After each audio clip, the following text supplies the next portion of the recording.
they went to Egypt in 1873, in the winter of 1873. Then their life was changed because they really fell in love with the country of Egypt.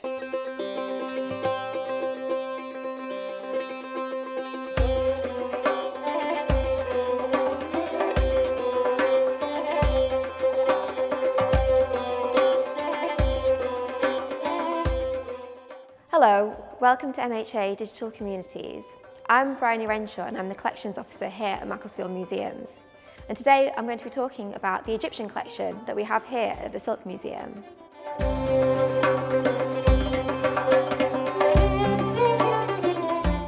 One of the things that really surprises people when they come to the Silk Museum here is that we have an ancient Egyptian collection, and everyone always wonders what the connection is between a town that's been built on the silk industry and ancient Egypt. Now the connection comes in the form of a woman who was around in the 19th century called Marianne Brocklehurst. Now she was the daughter of Macclesfield's, well, probably Macclesfield's most successful silk manufacturing family, the Brocklehursts, and there are remnants of the history of the Brocklehursts in Macclesfield to this day, with the names of pubs and street names as well.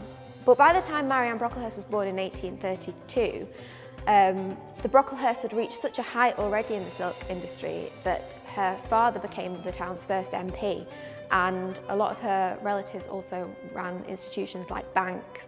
And so Marianne wasn't involved in the silk industry herself, but her entire life was funded by wealth that was generated through silk. Now, when Marianne grew up, she became very interested in travel, like a lot of her cousins and siblings, and also interested in history and in archaeology in particular. So when the opportunity came in 1873 for her to spend some of her money that she'd inherited from her relatives on a big adventure, she decided to travel to Egypt. And she went with Mary Booth, with whom she lived and had a lot in common. Now, by this point, Marianne and Mary were very close, and in the family they were sort of seen as a unit themselves, and they would do everything together. So they went to Egypt in 1873, in the winter of 1873, and then their life was changed because they really fell in love with the country of Egypt. And they brought back all sorts of objects from their travels.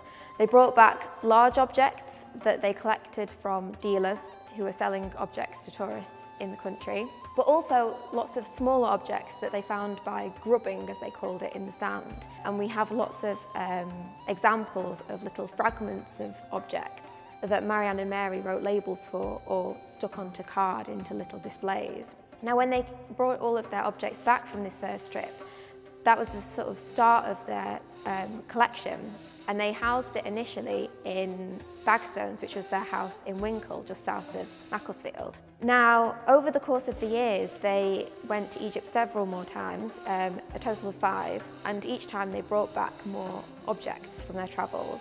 So Marianne and Mary were really interested in archaeology and became more and more interested in the more scientific excavations that were beginning to happen, particularly because on their first trip to Egypt they met Amelia Edwards, who's very famous in Egyptology circles as one of the founders of the Egypt Exploration Society. Now, at that time, the Egypt Exploration Society was known as the Egypt Exploration Fund, and part of the attraction to subscribing to the fund was that the objects that were found on excavations were divided between Egypt, but also some of them were sent to museums where the subscribers came from.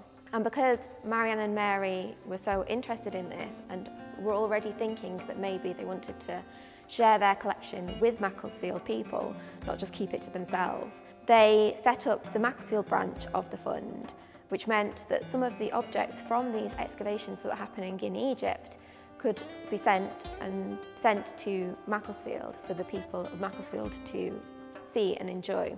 So our collection here is very much based on the actions of Marianne and Mary, whether it's through their active collecting in Egypt or through their work subscribing to excavations and receiving some of the finds from those excavations for their museum.